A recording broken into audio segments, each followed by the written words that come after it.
Ta-da! Ta-da! We should be Ta-da-da-da, live. ta-da, Can ta-da-da-da, someone ta-da. confirm to me that we are live? Give me 1 second.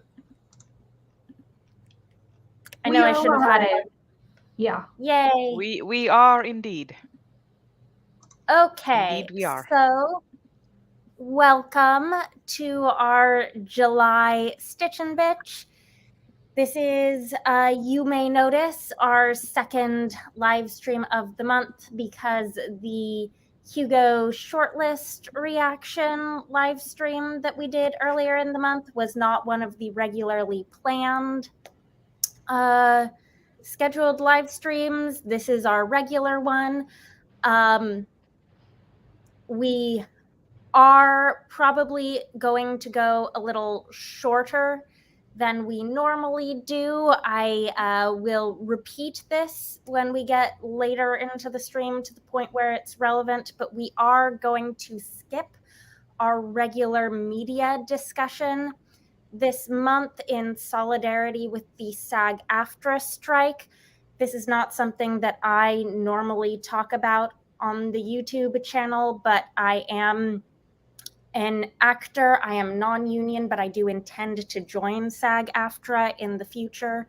So it's important to me to stay well within the guidelines of what members and future members are allowed to do in terms of promoting struck work. So we are just going to stay super duper safe and skip the regular media discussion. We may have some other things that are not regular media to talk about. I know, Di, you have been following the soccer. Yeah. So that there may be some sports. There may be some other things. Di has soccer and I have webtoons. Yeah, I think we can also talk video games as well. Mhm. Video games and audiobooks. Video games are not safe, actually, yes. because voice work. No, they but said the voice video work game. is not. Okay. The voice work is SAG-AFTRA, but they're not striking video games. That's Yeah, okay. they've said that video games, audiobooks, theater, all of that is okay. Theater isn't even under the SAG-AFTRA purview. Yeah. Actors Equity is a separate union, although the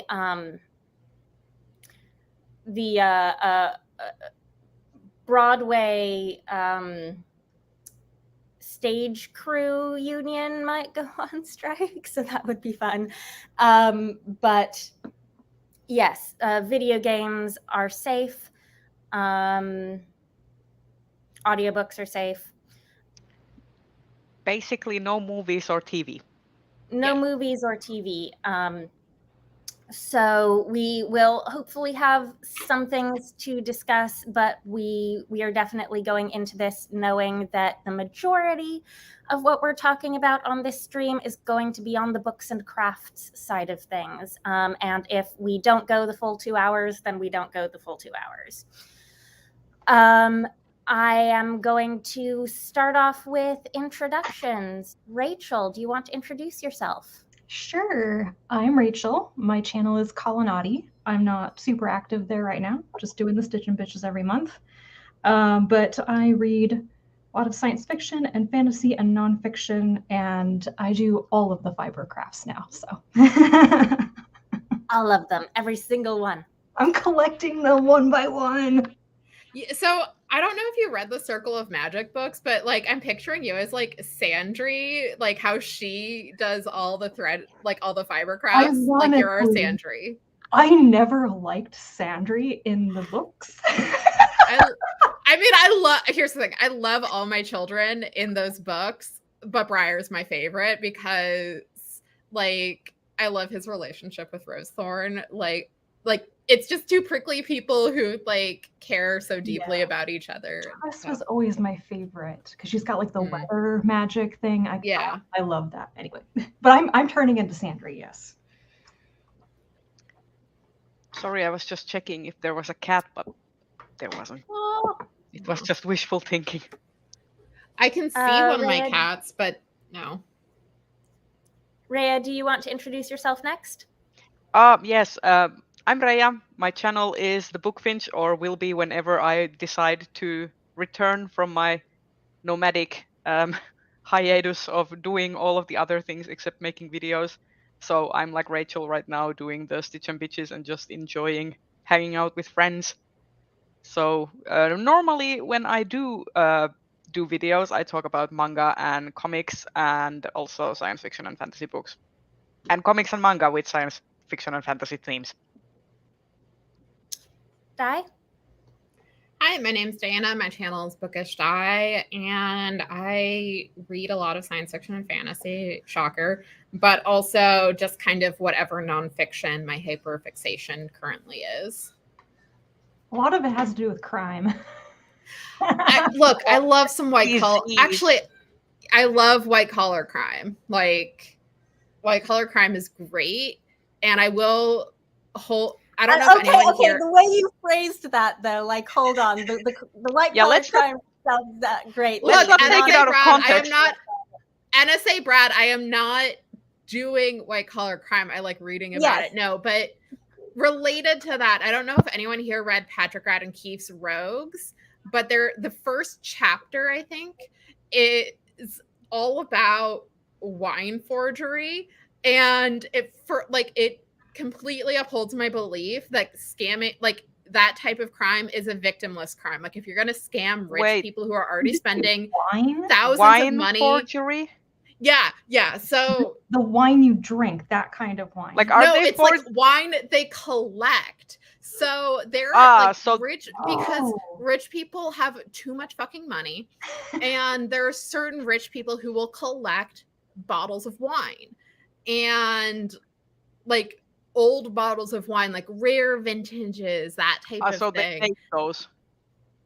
Yeah, and so who cares if it's real or not? I know, but anyway, it's a victimless crime. I will stand by it. I will say I want those rich people problems. I don't want these poor people problems that I have. I would much rather have the rich people problems. Thank you. Anyway, highly recommend Patrick Radden Keefe's Rogues. The last chapter is about Anthony Bourdain, and it made me cry.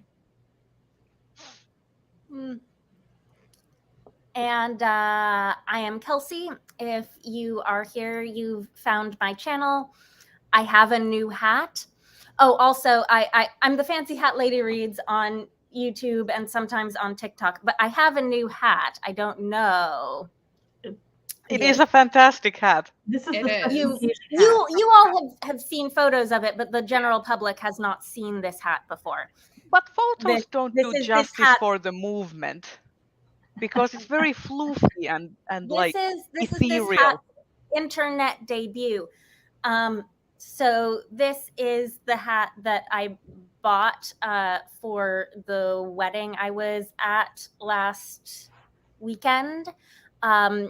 And I was, holding on to it to actually like use it for any other purpose until after the wedding. So this is going to be my new fancy booktube hat. It is vintage. I bought it on Etsy for an insanely dirt cheap price. It fills the niche in my hat wardrobe, which is the very specific niche of I'm wearing a giant flower on my head and you can't do anything about it. That's a good niche to fill. Yes. It reminds me of, I don't know if you've seen those videos. I think they're mostly on TikTok that are like just like a little owl with a gazillion big flowers on its head. Like, here's the owl with this flower on its head. Here's the owl with that flower on its head. Nice. I haven't seen. Anyways, this is what I am reminded of when I wear this hat, is like I'm an owl with a flower on its head. I have to say, the hat is fantastic, but I have to point out Ramsey's comment that made me chuckle. My headcanon is Die is the Moriarty of white collar crime. And that tickles me. That is funny, thank you. I should have a shirt that says I am the Moriarty of white collar crime, just out of but context. Moriarty in, like, not Andrew Scott, more Natalie Dormer. Yeah, I mean, the superior one, obviously, and we both know which that is. Yeah. Just saying. Yep. if we want to talk about what sort of crafts we are crafting upon, I am just working on the same freaking sewing project with all of this trim that I've been working on for the last 2 streams. So if you want to hear about the sewing project, go watch one of the last. Hello, Luke. It's a void boy. Yay! It's a void He was being boy. very protective of me this week. A strange, fluffy black cat showed up. I've actually met this cat. He's super sweet. But he showed up at my back door, and Luke was so mad. He has this like slightly shell-shocked look every time he shows up on camera. He's like, "What's happening?" I love Like him. his namesake, who also Yes. has a very deer in the headlights look in the original movies. Yep. Yes. So if I have nothing more to say about this skirt that I'm endlessly hand sewing trim onto, Rachel, if you want to talk about your much more interesting crafts, go ahead. Actually, today I have the boring craft. That's fine. I made a cape, and today I am sewing on snaps and decorative buttons. So Wait, I made a cape is not like a boring thing. If you wish to go further, I know you shared some photos with us in the group chat, but it's just a houndstooth cotton flannel cape. I did do a lining. Like, I followed the pattern exactly. I did my first lining. So Now I have a question. Is beautiful. this Yeah. fabric something that you made? no. Or is- okay. I mean, you have been experimenting with various patterns However, and stuff, so it could have been. This is like my favorite check houndstooth type fabric ever. Like, I love houndstooth, especially like the really fine houndstooth. What do they call that? Dogtooth. I like really fine houndstooth, and this is a 3-color houndstooth as well. I freaking love it. So I will probably try to recreate this pattern and this fabric at some point on my loom. It's gonna happen.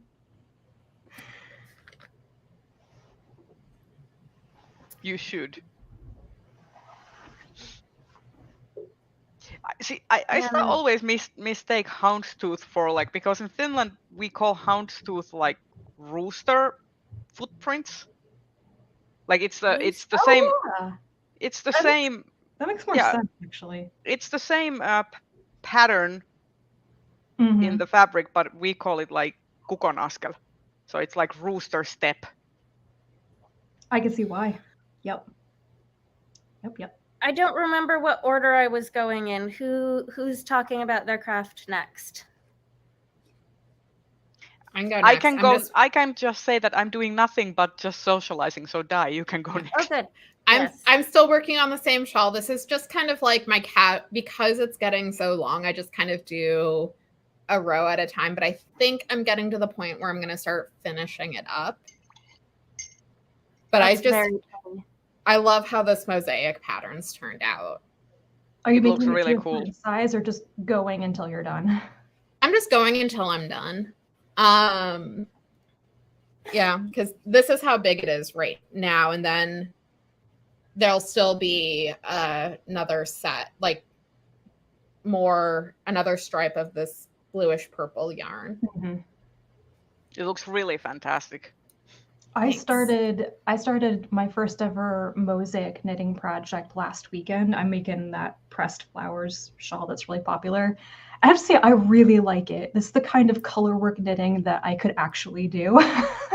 Yeah, I haven't tried other color work, but I like how relatively simple mosaic knitting is. It is. Yeah. The movements of it are actually really similar to brioche, which I love knitting. So I just Okay, get in that's the good to know, rhythm. because I have a bunch of ran like a grab bag thing of yarn. So I think I might do like try some brioche knitting with that Mm-hmm. and then see if I want to do a larger project with it. It's literally the same motion. The only difference is that when you slip a stitch, you're gonna pull your working yarn over to create like the loop or the shawl over the stitch that you slipped, and then when you come back, you knit them together. So, but yeah, if you're used to the movements of slipping and knitting, slipping and purling or whatever for the mosaic knitting, that's exactly the same. That's good to know. Yeah, I need to figure out what project I'm going to be doing after this because I'm going to some work conferences in the fall, and I like having stuff to do with my hands.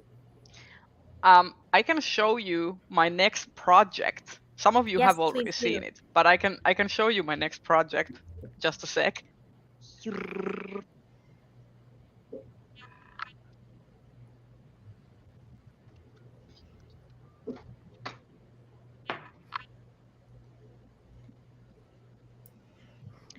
See, I was at a thrift store some time back, and I got this god-awful, horrible print shirt that I want to wear at work.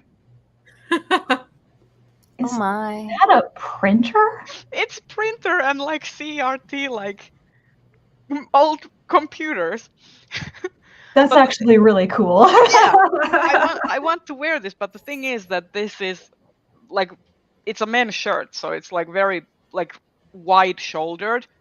So the thing is that I'm gonna do is basically I have to take in the shoulder seam about yay much, like a finger's width. I have to take the shoulder seam in, and I have to sew in darts, and then probably I will also have to shorten the sleeves a bit. So I will probably just turn them one time in again and sew. But yeah, that's gonna be my next project. The problem is that it's very difficult to do fittings on yourself because you have to be in a certain position. So I'm gonna see if my friend can do the fitting for me, like basically like put the needles in for the darts and stuff like that, so that I will then have a guide to actually do the work. Because I just think that this will look very good with like black jeans, a belt, and a black top, and then I can just wear this as a like that hair color. We're gonna match. Yeah, it's gonna be great. I'm gonna wear it at the office. Because I work in IT, it makes sense. Exactly, Joe, exactly. Jamie! Madam Pajama Pants. Apparently I cannot put snaps in a straight line. Oh, well. Queen Jammy Jams. Jammy. No one's ever gonna see it except for me. Rachel, you could always just mark the placements. I did, but it shifted when I actually tacked down the snap, so it's off by like 1/8 of an inch. It's just I can tell. I mean, that's always the worst when you can see your own mistakes. Like everybody else is just like, yeah, that's great, and you're like, I know everything. Yeah. Like last weekend, I pattern drafted a skirt for an acquaintance, and I swear, like, she was like really impressed. Like, oh, you're doing this all pattern drafting and asking questions and like being all impressed that I can do it, and I'm like, it's been so long since I've had to like do this from scratch. I'm so rusty, and I had to consult like all the instructions all the time. And I'm like, this is not professional. Leia, come here. My mom did that for me yesterday. I was like, Mom, help. I felt kind of bad she did all the work for me, but I was also like, I don't care about modifying sewing patterns. I actually think that modifying sewing patterns is like so much fun. Like everything to do with the actual patterning. Like when I have to sew the thing or when I have to fix something that is already finished, that's when I'm like, this doesn't tickle the nice parts of my brain, so I don't like it as much. But when I have to like do like pattern drafting or pattern modifications or like basically reinvent an old pattern to be something else, that's what I love. Like it's kind of like all the geometrical thinking and stuff. It's like really just itches my hyper focus in a really cool way. I think for me, the one reason that like sewing has never really stuck, and I don't like dealing with the sewing patterns, is that it's 3-dimensional, and I just cannot seem to wrap my brain around curves and like how you go from flat pieces to things that are curved or it's just maybe try quilting. I have done quilting. I do enjoy piecing quilts. I think that for me, it's like, for example, when you create like, let's take like a suit jacket, and the suit jacket has like a collar, and you usually have to, like, the way you start modifying the pattern to include the like collar piece, you will have to mirror part of the pattern away, kind of like do the like the turning collar. And it's just such a nice like puzzle to figure that out, like how it works. Maybe someday I'll get better at it, but yeah, I'm seriously like, I just need something nice and flat and geometric to do. So maybe I'll make a quilt. I will get one of the many fiber crafts you have collected. Yeah. Here's the thing, I absolutely suck at sewing, and it's kind of a shame because that's my mom's specialty, and I think she's really happy whenever I sew something. She's like, come over to the sewing room, and I'm like, yeah, I'm bad at this. But honestly, you like sewing is one thing where you can't, like, you have to first of all do it constantly in order to get really good at it. Like it's one of those things where you have to develop muscle memory for it. Like, for example, like I know that when I first started, like for example, when I was in school and studying the thing, like the thing that my teacher showed us, like he demoed how to pattern draft and sew men's like collared shirt, like button-down shirt, and he did it from pattern to finished product in 2 hours. Oh my god! Because he didn't have to consult anything. He was just like, yeah, and he didn't have to like measure seam allowance because he had done it for so long that he could just like draw it with eye, like just eye view. And I'm like, yeah, could not be me. I will never be that good. At least I've been sewing more in the last week than I have in the last like 2 years, and I can actually sew in a straight line now. That is a skill that should not be taken for granted. Like the things that like for me at least when I'm sewing, the most difficult things are like how to keep tension so that you're not actually pulling on the fabric and causing the tension to like ride against the thread.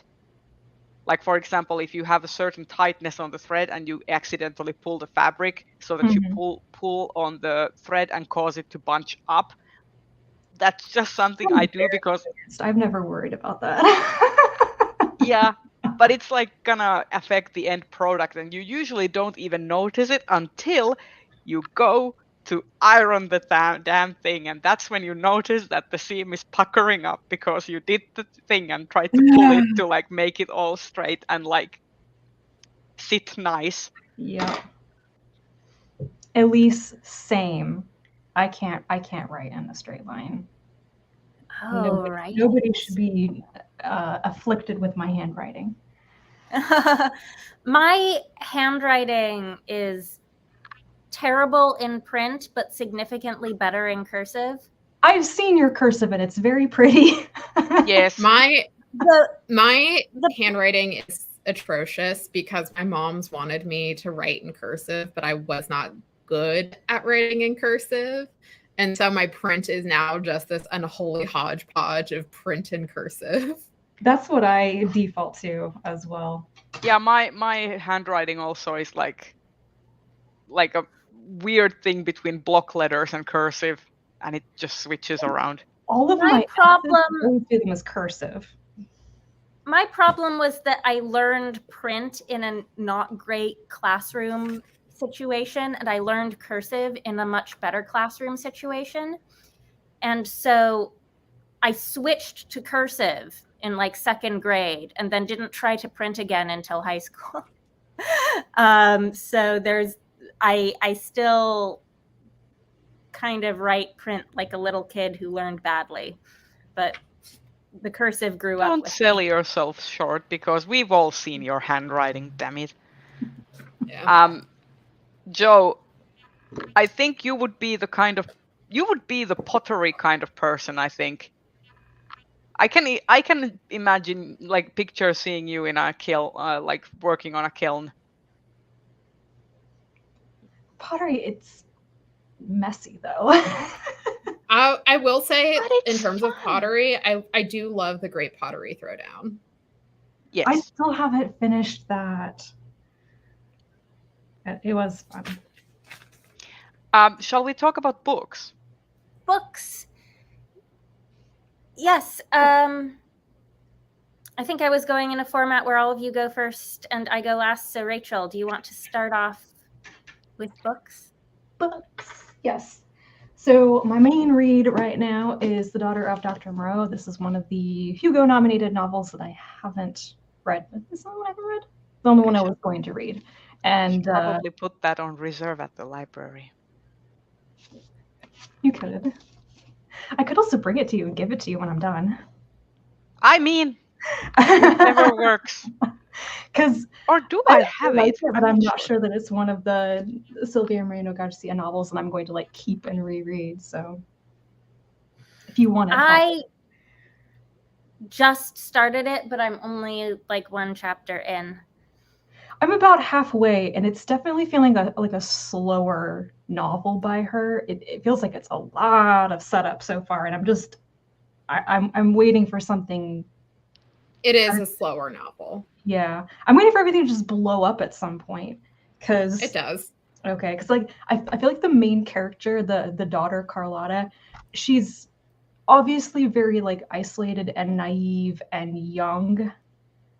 She has zero life experience to explain to her like what is going on, but she's so passive, and I keep thinking any moment now that little spark is going to emerge and everything's going to blow up.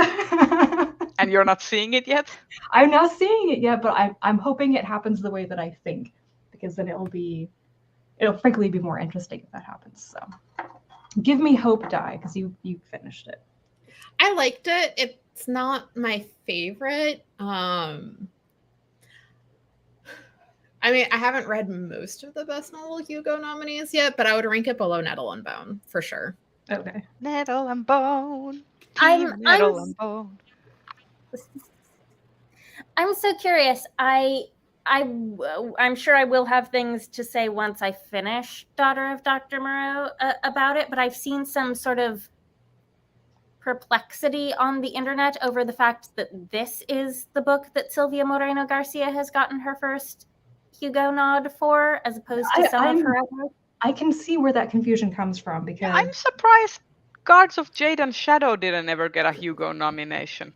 Yeah, so I'm wondering, honestly, if it's because she's a little bit more established and people are like, this is going to be so... Well, I think a lot of Hugo voters are like, well, I don't want to put in an all-white slate who is a person of color that I know. Like, I will say I did like it, but also I would not be surprised if that's what Hugo nominators But did. if that were the case, also then just wouldn't have wanna N.K. Jemisin gotten in. Yeah. I feel like N.K. Jemisin might have recused, or I don't think her duology was super popular.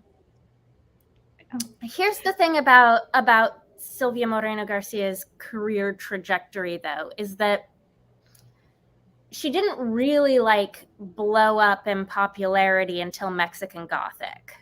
And like Gods of Jade and Shadow was before that, right? And Yeah, that was Nebula nominated, but I don't think she was popular enough yet in terms of how many of the Hugo voters might have read her at that point to get her on the Hugo ballot for that. And Mexican Gothic, while it was wildly popular, was not as deeply speculative as some of her other work. So I wonder if part of the reason that this is the book that gets nominated is just that, like, this one is science fiction. That's what I was going to say. After Mexican Gothic, and because Mexican Gothic just was not quite the genre. She wrote a novella that I do believe was a Hugo nominee years Return ago. of the Source. What, or Prime Meridian? Was Prime Meridian a Hugo nominee? I think it was. Yeah, for Really? short fiction, she has been. Yeah, nominated. And Prime Meridian for, is also science fiction. I read Prime Meridian. That was the first thing of hers that I ever read. Yeah, same. Was she ever nominated for the Astounding Award?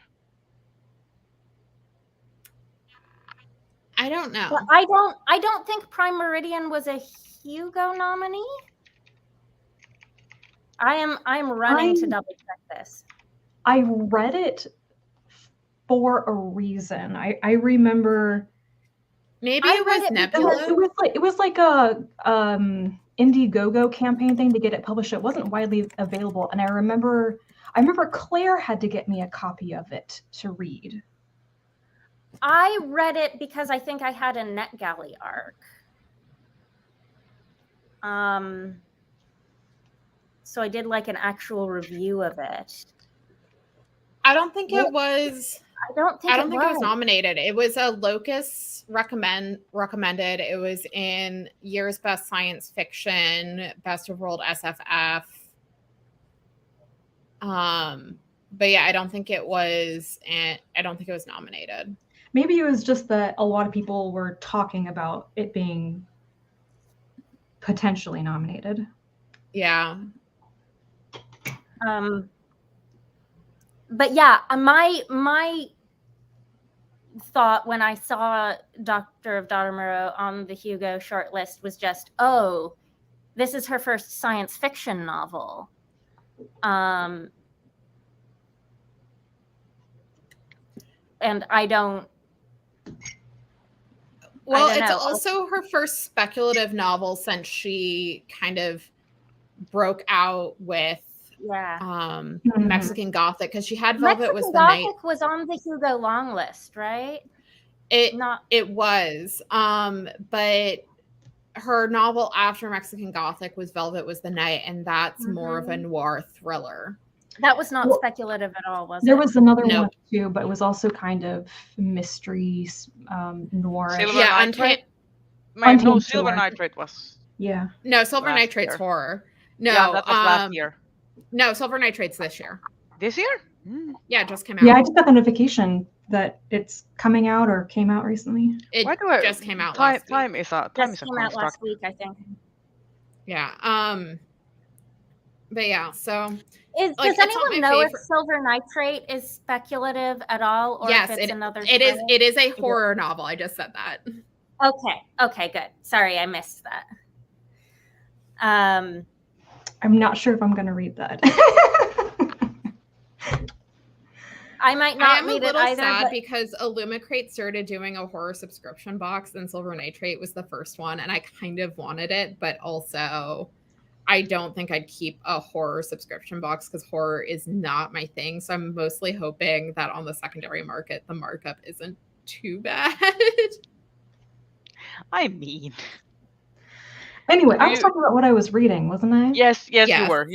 We went on a tangent. It was a good tangent. So yeah, I'm reading Daughter of Dr. Murrow for Hugo voting, and with the Stitch and Bitch people, we're kind of doing a buddy read of it.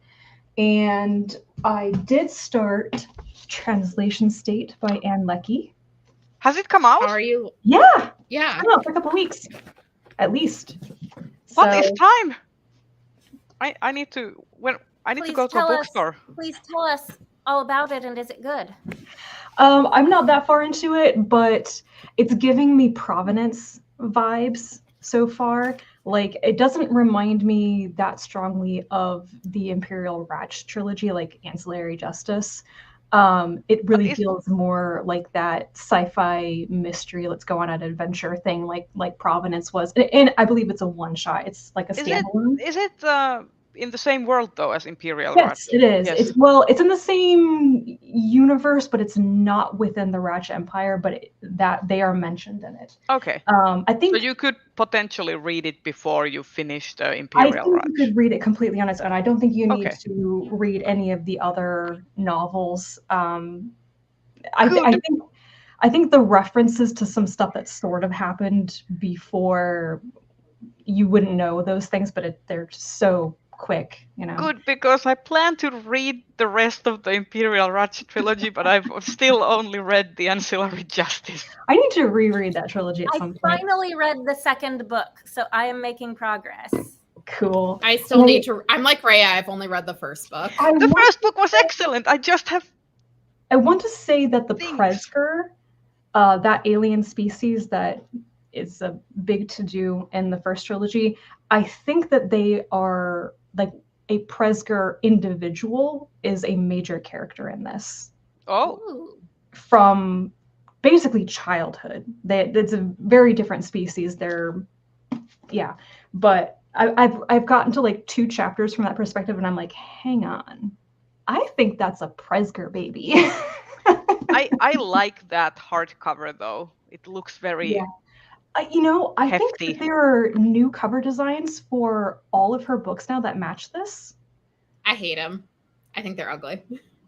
One of them looks like a pad. One of them looks like a period pad. And once you see it, I don't think you can unsee it. I think I need to Google this. The color fade on that one is kind of nice, but the Imperial Ratch trilogy deserve better covers.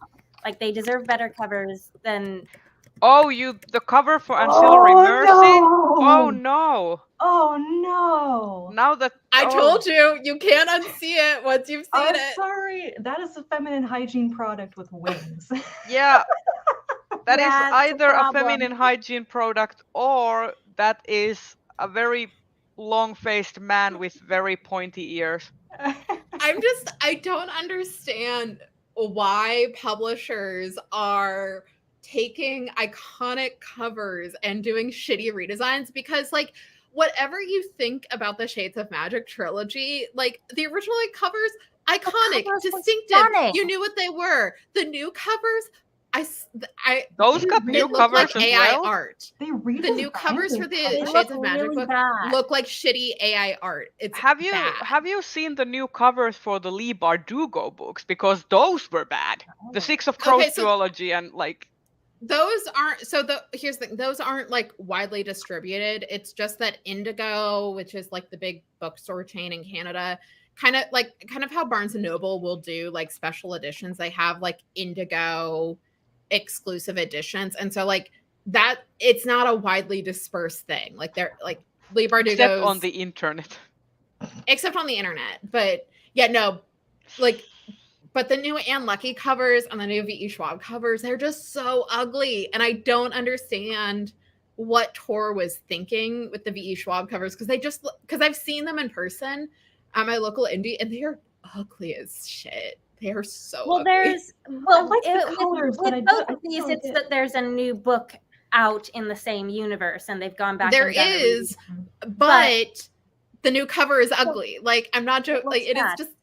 It's so ugly, and it's so Elise on Live is they're bland. I think that's the worst. Like, they're just generic, and there's nothing about them that stands out. Because like because like I said, no matter what you think about like the Shades of London series, those covers are pretty distinctive, and now the new covers are just honestly.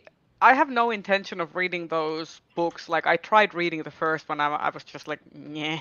But like the visual aesthetic of the books is fantastic. Like, just the like how like those I would think that those are the kinds of books that I would use as an example when I talk about how you can do minimalist design and have it actually like stand out and like be really like cool Mhm. looking, and also like really evocative of the like overall story and themes of the books.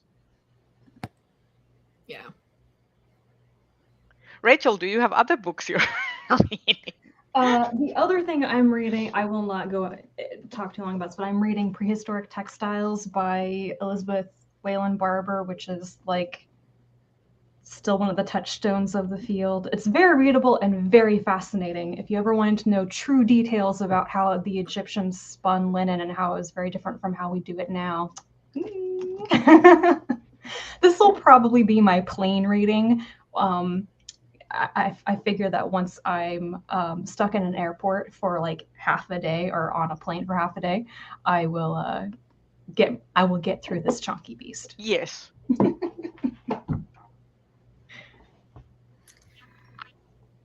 Rhea? Yes. So I have been reading Fool's Errand by Robin Hobb, and that has been my main read, basically. Well, on audio, I'm reading The Sixth Extension, which is depressing. And then for fiction, I'm reading Fool's Errand, which is depressing. I have already cried. Did you see So- the Sixth Extinction? Yeah, Sixth Extinction. Colbert by Colbert, or what's her name? Yeah. It's by Elizabeth Colbert. Okay, Yes. yeah. Yes. Good book. Yes, it is. It's also depressing, and so is Fool's Errand. But I like, it's interesting that I am in the middle of two kind of equally distressing things at the same time. So I have been offsetting with webtoons. Semantic Error has season 3 currently running, and it is great. The like basically Jaeyoung and Sangchu are basically having a lovers' spat right now, and it is everything. The next chapter comes out on the 28th, and I can't wait. And also Under the Oak Tree season 3 premiered like today.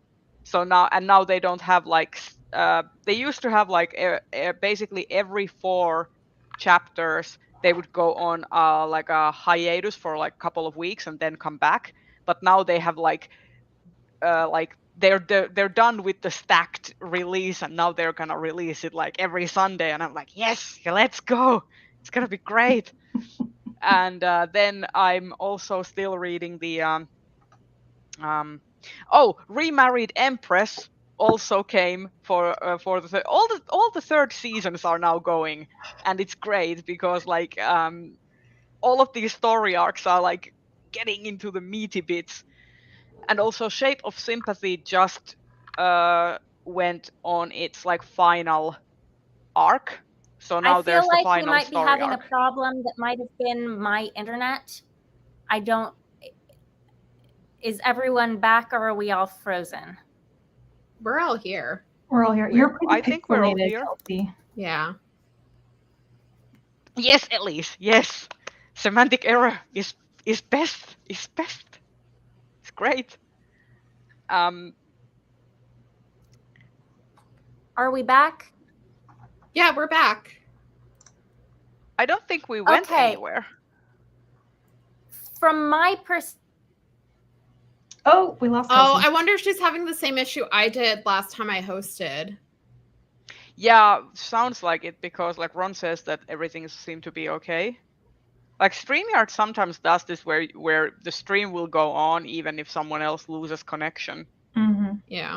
As long as there's some people in the like broadcast studio.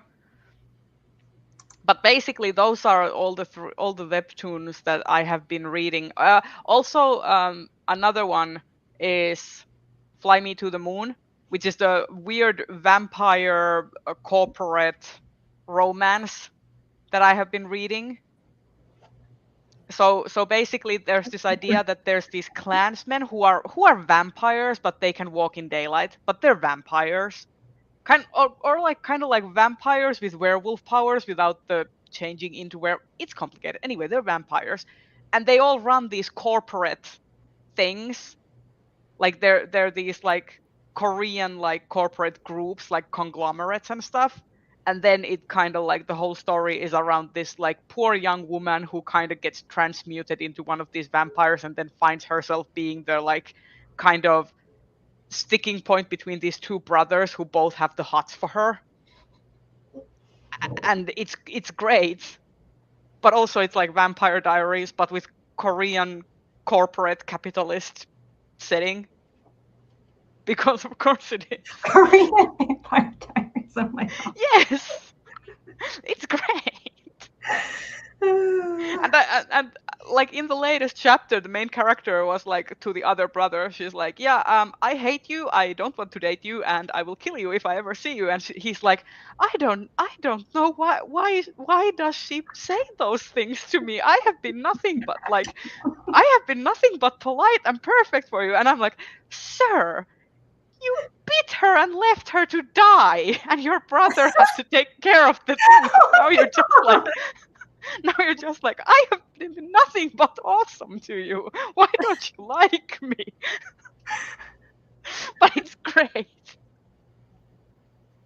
Anyway, that's what I've been reading.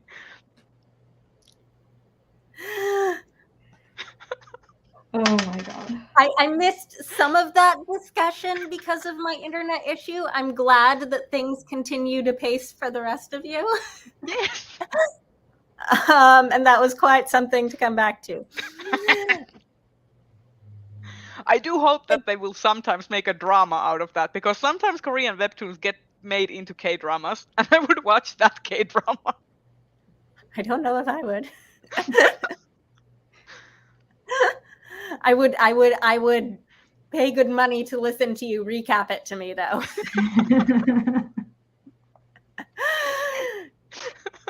Di, what have you been reading?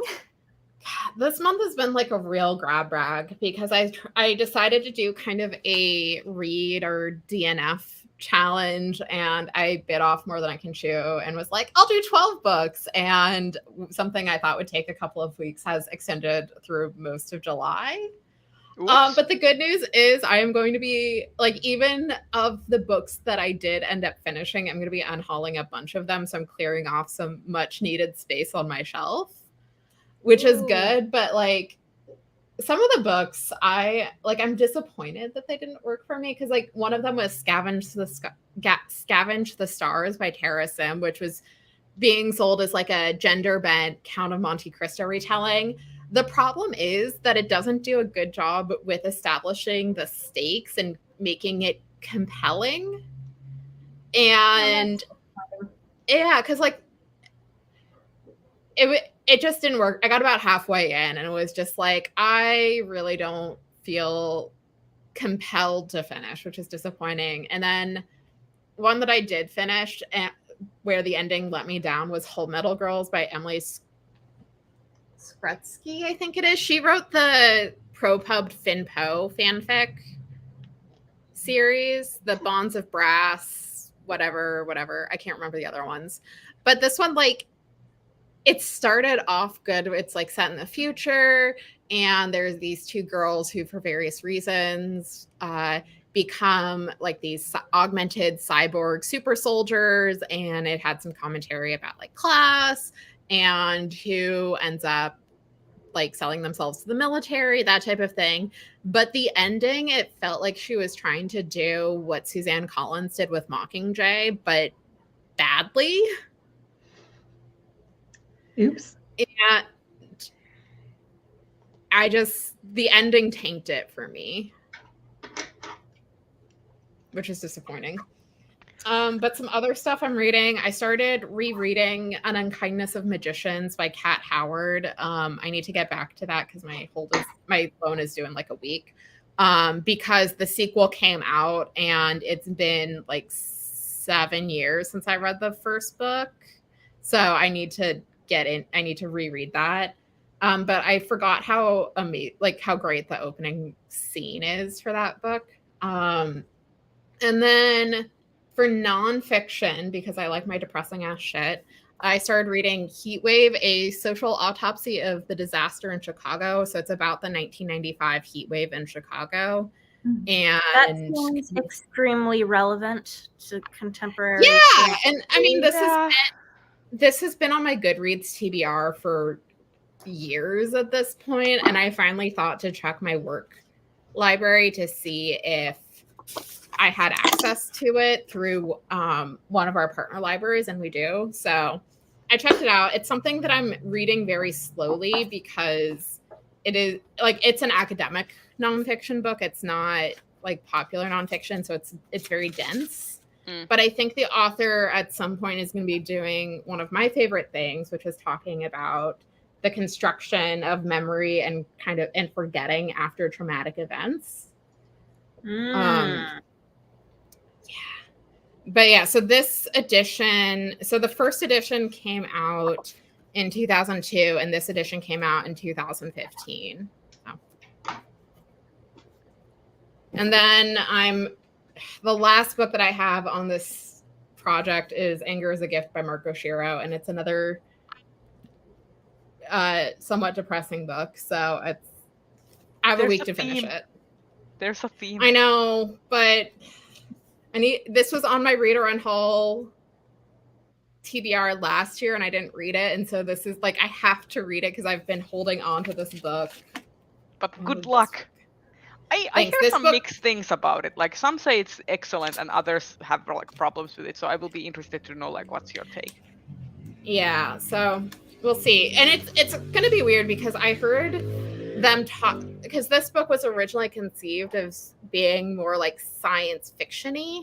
And back when Marco Shiro was doing Merc Does Stuff, they were on tour and I got to see them in DC and they read from like the original conception of this book. And I know it changed significantly between like what they read and I think like 2015 or 2016 and when it ended up getting published. So yeah.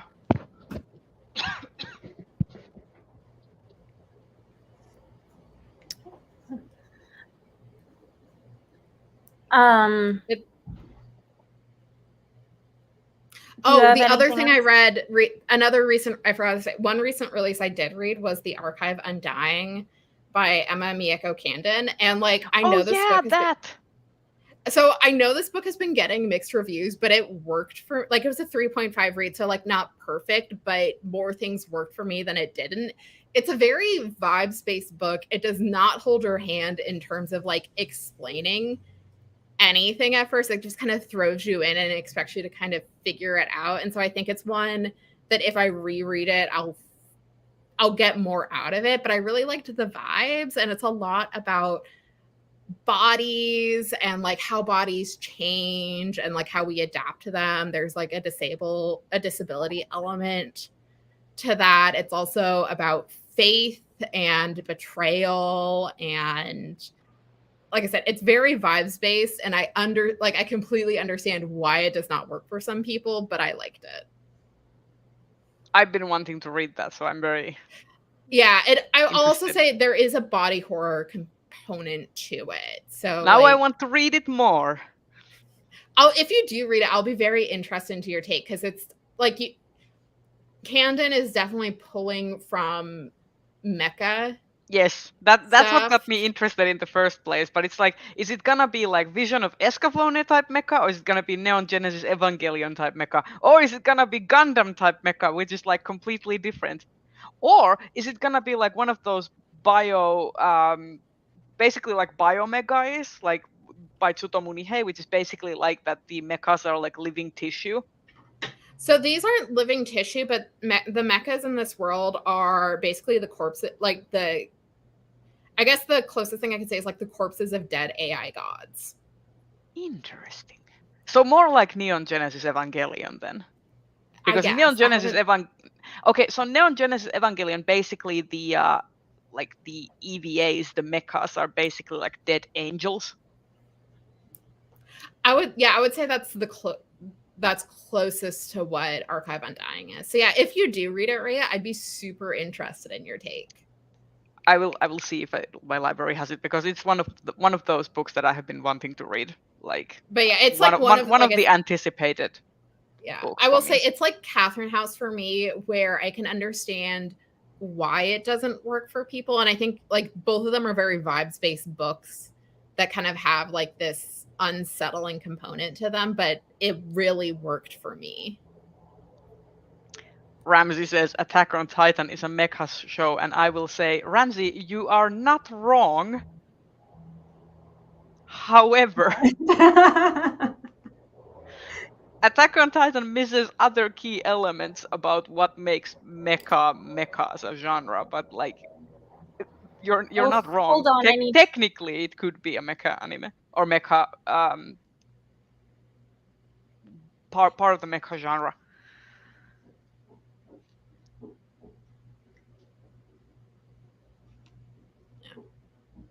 Is Kelsey everything okay? You're making faces, Kelsey. You're muted. There's a very loud helicopter situation here, and I have a window open, so I muted myself in hopes that you would keep talking until the helicopter was gone. But we don't hear the helicopter. Yeah. You don't hear it. Okay. I don't because it hear seems anything. Very loud. I live in a place where sometimes the helicopters go like right over my building, very low. So that is, I think, what this situation was. It's gone now.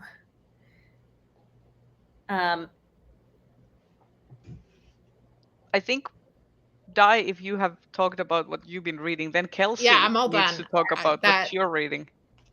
Okay, so I've actually been reading a lot, which is surprising given that I've been out of town for a week, and usually for me, travel is not super conducive to reading. I didn't read like a ton during the week I was actually traveling, but I did read like 2 novellas in my Hugo reading journey.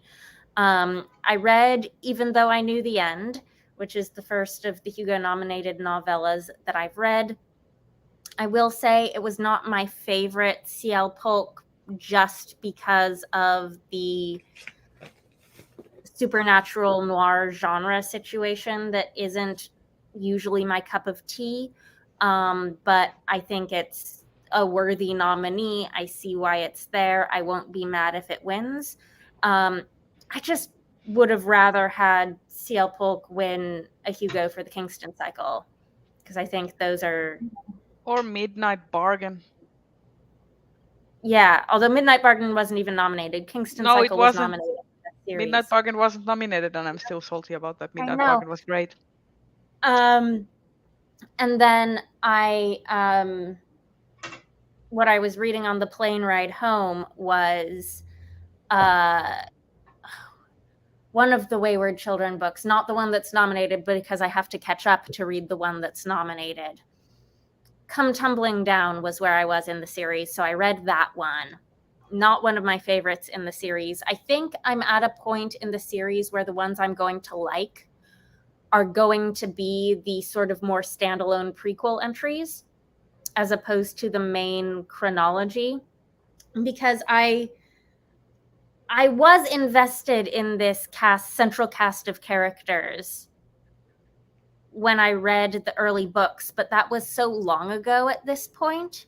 Mm-hmm. And I realized that I hadn't read a book with any of these characters in it since... Hold on.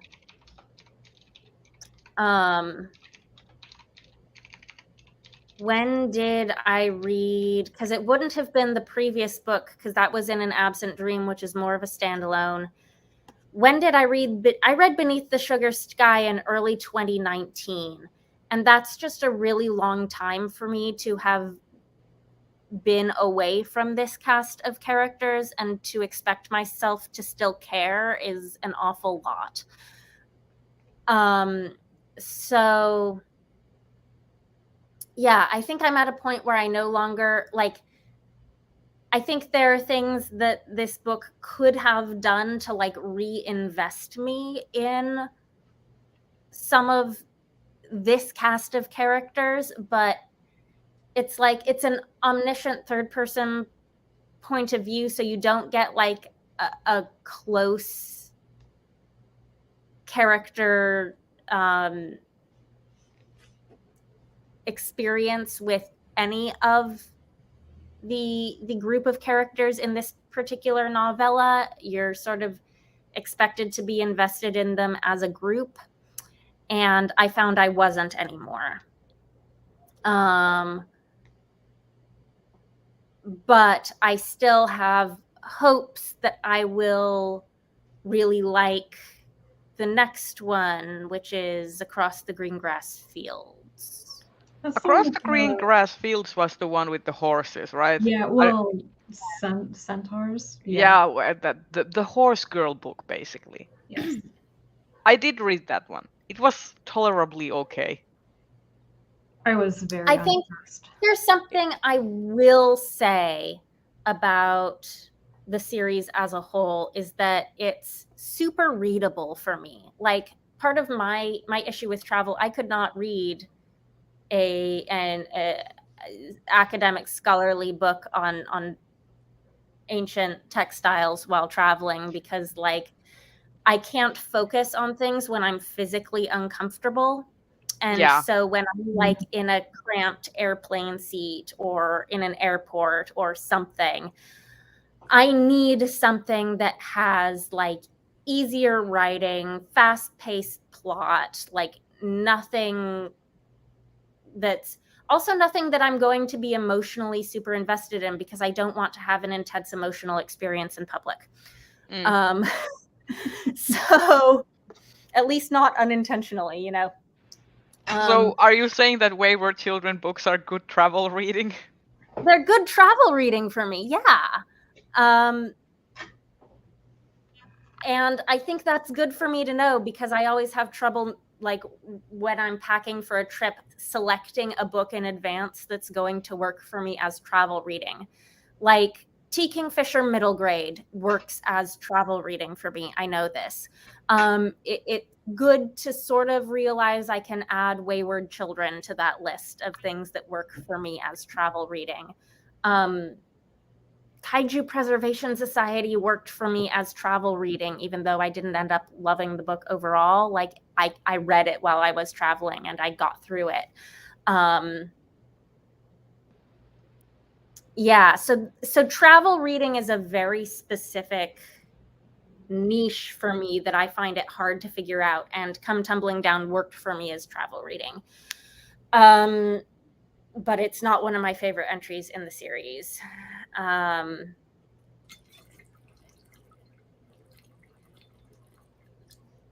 comment that Midnight Bargain is underrated. I agree. I think that is 100% true. I'm generally a huge fan of Fantasy of Manners, and I would like to see more authors sort of challenging and stretching that genre in interesting ways, and getting recognition. I'm just saying that if Bridgerton can have multiple seasons of like Netflix TV, sorry, I'm just saying Midnight Bargain could have an adaptation. I'm just saying it would be excellent for that. Yes. That's all I will say about any such things regarding any. Yeah. Yes. Anyway. Yeah, I think that that could be a good. I have like an adaptation wish list of books that is a mile and a half long. I think we all do. So before I left on my travel, I was also reading things, and I just want to plug that I will be doing at some point an actual video review for my second 5-star read of the year. Oh. Which is The Last Dragoners of Beaubazar by Indra Das, which is a Subterranean Press novella. I had a NetGalley arc of that one. I think the hardcovers have not yet shipped, and I think you can still pre-order it. Subterranean Press is being kind of oddly slow.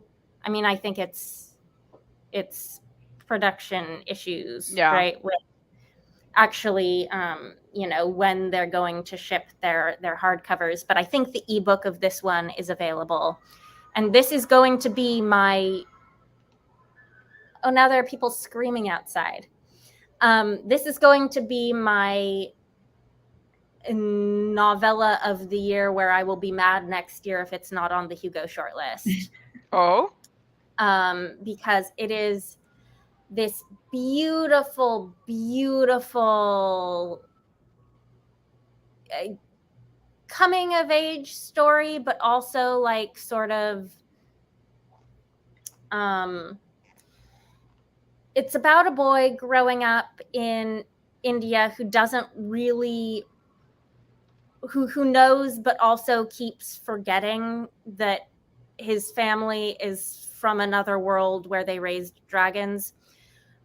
And it's told non-linearly with a lot of flashbacks of these memories that he's been made to forget over and over again, and the strain that puts on him growing up of not really knowing his heritage and his family story. And the dragon stuff in this is so cool, and it's so beautifully written. It's a little bit heartbreaking, but not in a tragic way. Yes, so I loved this one, and I'm still trying to figure out what I'm going to pair it in a double review with.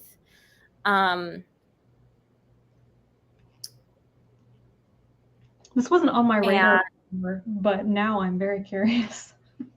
Yeah, I thought it was just such a beautiful gem of a novella, very unlike anything, else I've read recently. I remember when Indra Das's debut novel, The Devourers, came out. That was very much on my radar because I'd heard it was very beautifully written, but I also knew that it had like some very heavy subject matter that I wasn't interested in at the time. And now I think I may have to go back and read The Devourers because I could never get through it. I don't know. Elise, this is the new novella by Indra Das. Yes, Kelsey, I would will you have type the it title? in the comments.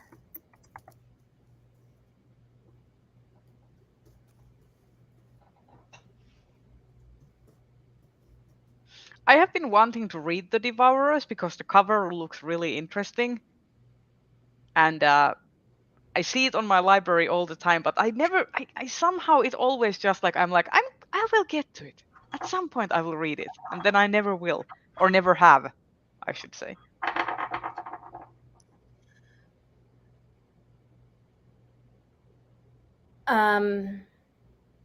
So that I actually read at the end of last month, and I have to figure out what I can pair it with in a double review, because like I want to pair it with another novella, and like I was like, if this could be paired with another dragon book, that would be very interesting. And I think The Keeper's Six has a dragon in it. Kind of. Okay, but for peak hilarity, pair it with Fourth Wing. No, I will not. But isn't Fourth Wing a novel? But isn't Fourth Wing a novel? It's not a novella. It is. It is. I know you were saying that for comedy, not for... Like I said, why would you try to hilarity. subject Kelsey No, I would to say it? There's kind of a dragon in The Keeper's Six. I will say, Kelsey, that if you want to rack up views and go be a viral sensation, you should. Would be the way to do it. Yes, basically, Fourth Wing would be Fourth Wing even for the content. So speaking of Fourth Wing content, Rachel from Reads with Rachel is doing an entire series. So the new one is her explaining it to her husband, and I'm really looking forward to this. I mean, mind that content. I think if the book is as, like, for example, Fourth Wing is friggin' popular, like it's first of all, it is getting all the limited editions and stuff like that. It is in all of these like limited edition subscription boxes.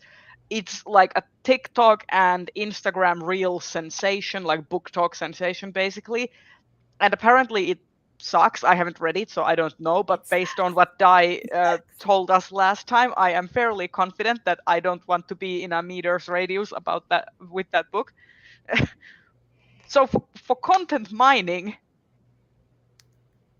if you have to suffer to read through it, then might as well crank up like 1 million videos about it. Yeah. I am not going to suffer through it even for the content. The other option, I have, if I'm only like focusing on this year's Hugo reading, there isn't a dragon book I think I could pair it with, but if I wanted to do like a double feature of non-tour novellas, I can see if Ogres is something that I want to do a review of. Yeah. I was going to say another new release. I was going to say another new release. I mean, it has ogres, I suspect. Yeah. But another new release that isn't super long that has dragons is Dragonfall by, it's either LA Lamb or LR Lamb. And that's new, so that way like the pairing could be like also a new release. If I were gonna do a novel though, I would probably do To Shape a Dragon's Breath, because I want to read that one the most. But I don't know. The dragon angle is only one angle that I could go by. The other angle I could go by is, you know, non-tour novella.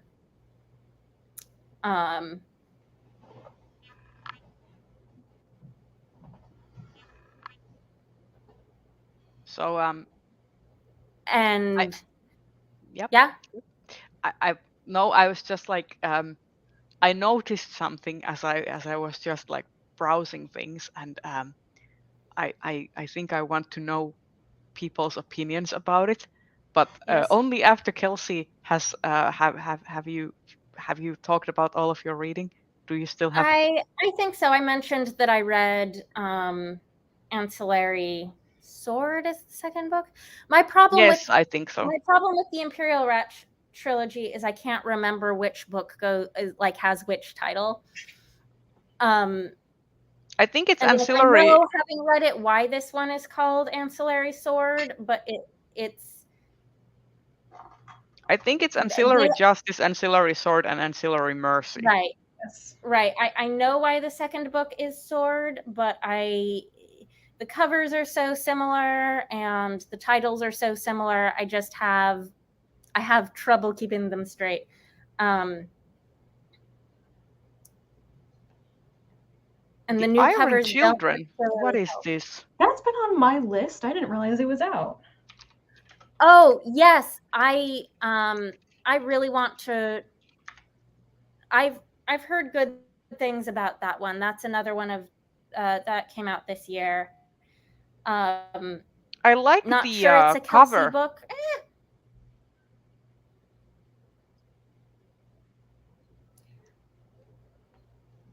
Science fiction. It doesn't have to be a Kelsey book for me to give like a fair review of it. I put it on my want to read. I was going to check to see if my library has it, because it didn't last time I checked, but it might have just taken them a while.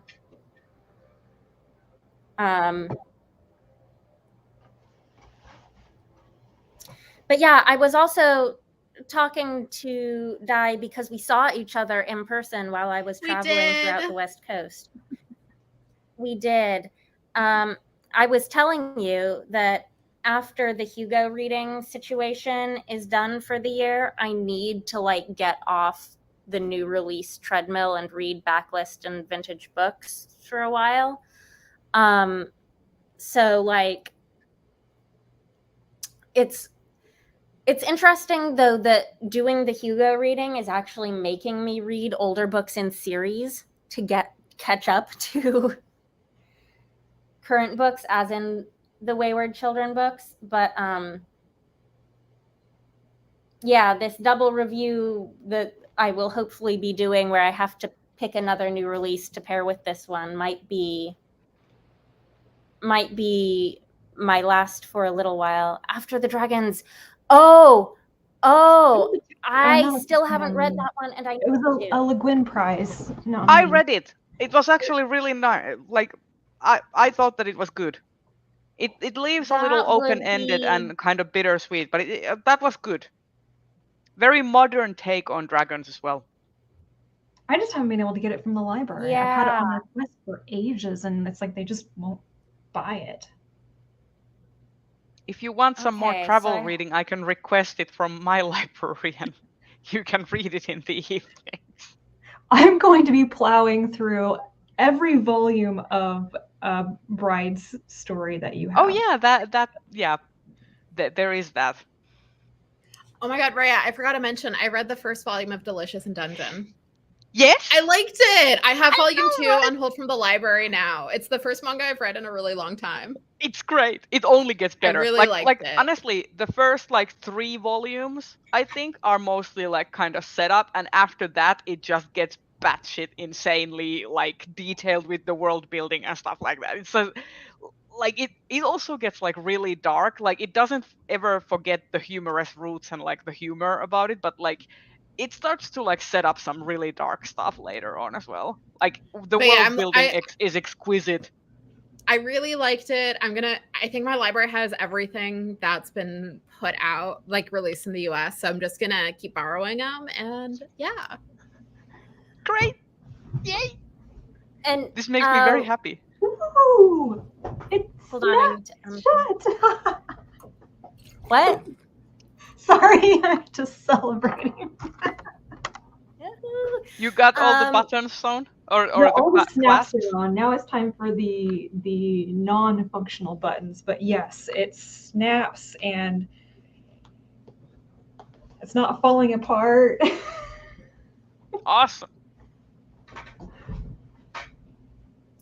That looks very Oh, cozy. awesome. That looks so cool. Also makes me feel very hot. Oh, Just it's like very looking at- warm. I mean, Just it's like only, looking at you. It's only cotton flannel, but it is warm. It's very thick cotton flannel. But I had to make this to clear out my sewing area so I could make my travel pants. And my mom asked me, she's like, "Are you taking that to Finland?" And I'm like, "Mom, it's summer." Yeah, no, I'm looking at the weather and we're expecting like 23 degrees around there. That's 25 gonna also. be in the 70s, I think. Yeah. I think that's closer to 80. Ooh. Wait, 23. Yeah, so I it's 80 finally degrees. memorized the formula. Okay, it's a little under 80 degrees here. So right now in Fahrenheit it's 80 about degrees, where I am, and it's 73 or 27 75. Celsius. Yeah. I will say that the first 2 days when you come here is expected to be really sunny.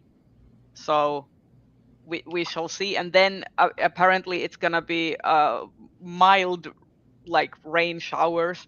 Mhm. But like like what I'm looking at is expected to be pretty sunny. When I was and warm. last time I looked at the forecast, Weather Underground was saying that the highs was going to be like 68 degrees, which maybe it's changed a little bit. Yeah, and it might change a little bit because like there's like, so we're gonna be at the coast. Yeah, about 20. And it's like the weather forecast is always a little bit like you don't really know until like the previous day what it's actually gonna be like, because it's like the sea currents and stuff like that determine quite a bit. It sounds like Midwest weather. Like every place, everybody thinks their weather is so unpredictable. It's like, that's just weather. Yeah, it's the bodies of water. It's like all the moisture and stuff.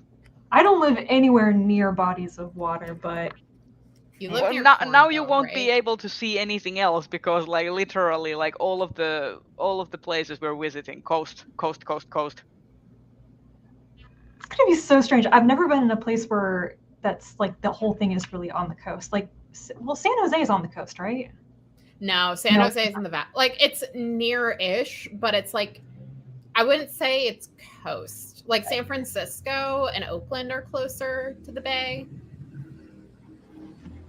Yeah. So this will be interesting. I've never like spent time in a real coastal town and been able to. I love that. But you will in 2025, Worldcon Seattle. Seattle.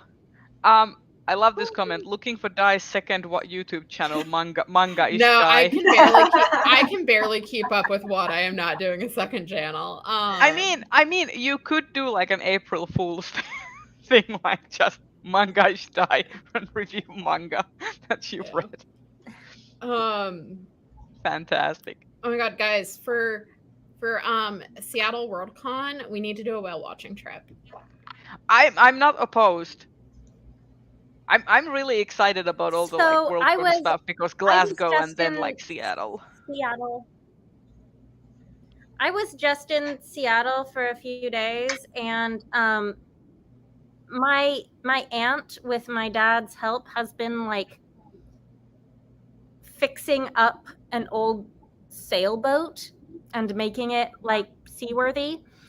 And they took me out sailing, which I don't think I have ever been like out on a little sailboat before. It was very idyllic. Okay. I've never really been in a boat before, so I've been on too many boats. I like, if possible, I don't want to be close to another sailing boat ever again. Like, it's work. It's work.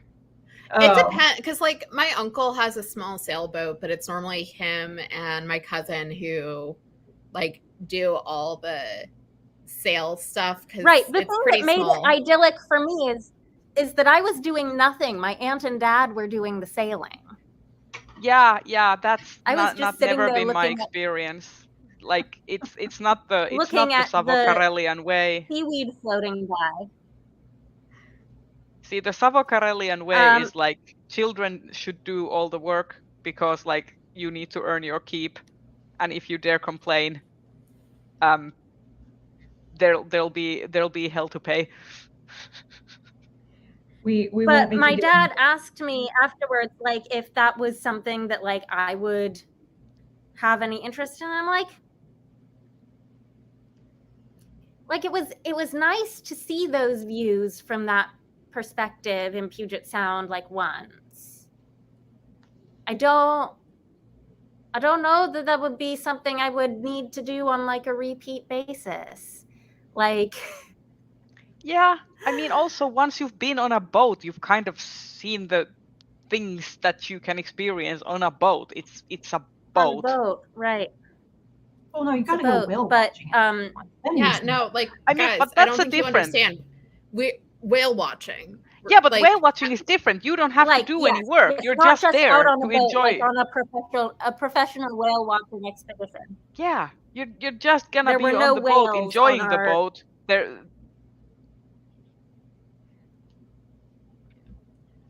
Yes, speaking yes, of whale watching, I don't Ramsey, know. Yes. I'm going I whale don't watching know for my what, birthday like, next month, companies- and I'm so excited. Because I'm going to visit my grandparents in California in Monterey Bay in the summer. There's a lot of marine life, and we're going whale watching, and I'm hoping there are orcas there or humpbacks, and it'll be fun. Video. Yeah, like I'm gonna make sure I have something on the back of my phone so I don't accidentally drop it in the ocean. Yeah, definitely. You need to have like one of those grandma holsters that just like has it secure on your neck.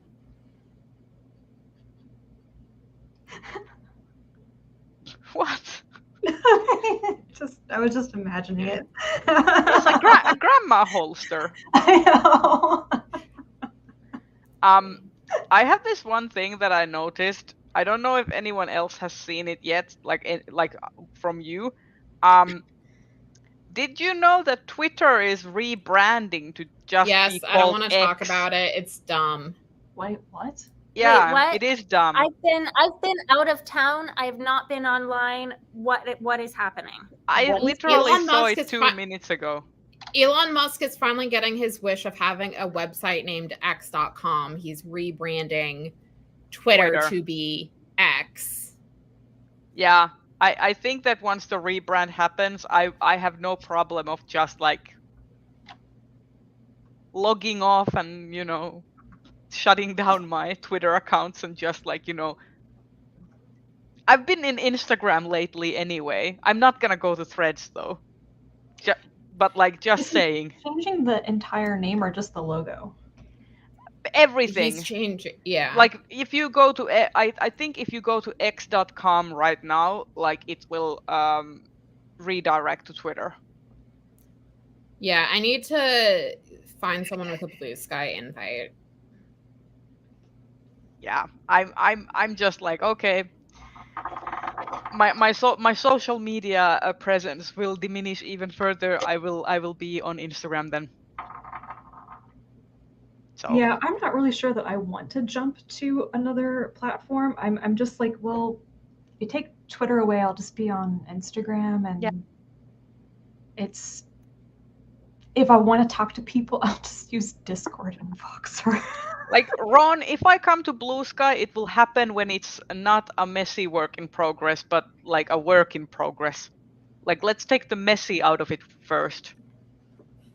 I like a lot of these like places that are like like for example Threads. I have a lot of like severe security questions about them. Like one of the things that I'm not like at all going to be joining Threads is that like the like data privacy is like non-existent, and it's already like that in Instagram. But in Instagram you have the option to opt out of a lot of things, but unfortunately, because it's still Facebook owned and like stuff, or Meta, which is like another anyway, but like with Instagram it's like it can't go to the same lengths of like terms of service right off the bat, because it has to work within the parameters that Instagram has previously established. So if you go too far, they risk alienating their user base. But with Threads, well, and the other thing I hate about Threads is like you can't delete your account without nuking your Instagram. Yeah, basically. And like I purposely keep my Twitter separate from like Instagram and Facebook. Like I don't need Mark Zuckerberg knowing that much about me. Speaking of your Twitter, are you gonna explain all the like one-word commentary on soccer? Yeah, and like if something anyone's- else is happening because If we're done talking about books, we can go on to soccer. Yeah, if you've been following me, I apologize for all like the and fuck and god damn it, because the Women's World Cup has started and I can't watch all the games because I do have to work and I can't screw up my sleep cycle that badly, but there are enough games that happen in like the evening for me where I can watch some.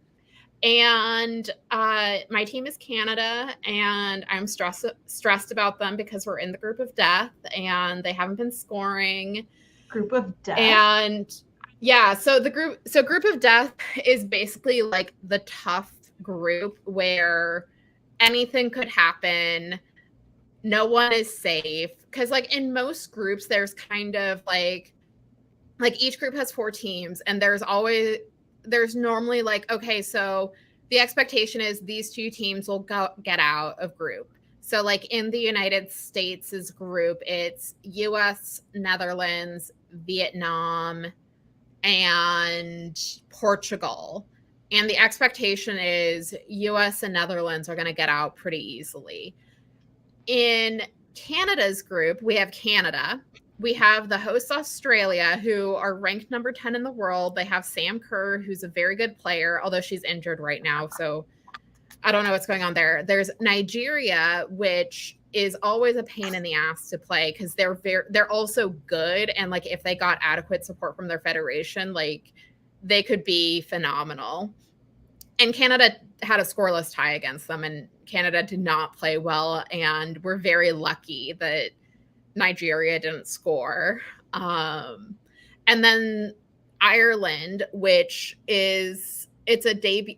It's their World Cup debut, but they're also like a very solid defensive team. And the way Canada has not been scoring, I'm worried. And there's just a lot of room for chaos in this group. So right now, Australia won their game against Ireland, so they have 3 points. Canada and Nigeria tied, so they each have a point, and Ireland has 0 points because they lost. So if Canada wants to make it out of group, like the best path forward is Australia beat Nigeria, which I am a little doubtful will happen because Nigeria is good and Australia is without their main goal scorer. Canada needs to beat Ireland, which again, Canada is having problems scoring. So I don't know what's going on there. And then Canada win or tie against Australia. So I'm stressed that Canada is not going to get out of group, but it's been fun. There have been some New Zealand upset Norway and won their first World Cup game ever. Ooh.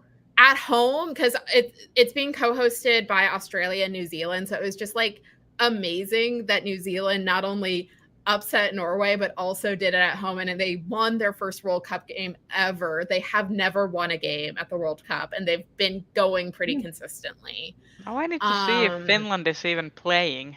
They're not in the World Cup. Like South Africa for a while was leading Sweden, and I was really hoping for an upset. Why is Finland? Yeah, so tonight, the only game I'm going to get to watch is Argentina versus Italy, and I'm very excited for that. I'm rooting for Argentina.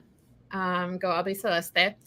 And I will say, if you're in the States, do not watch on Fox. The commentators on Fox, like this is even with Karina LeBlanc, who I do generally like, but like most of the commentators on Fox are shit. And if you're gonna watch, just watch it on Telemundo. Like even if you're not familiar with Spanish, like it's a much better experience. You get to hear the goal. Yeah, so just watch it on Telemundo. It's better. Is this the? Yeah, it's been. Is it the FIFA Women's World Cup? Yes. Yes. Yeah. So the U.S. is playing. It'll be interesting because like the favorites of the U.S. beat Vietnam 3-0, so it like wasn't like an overwhelming victory, but like for the most part, most of the favorites have. I mean, granted, Germany and Brazil haven't played yet, but it's been kind of a chaotic start to the tournament. It just looks like we didn't even qualify for the main event, which is typical. Hockey is our main export anyway.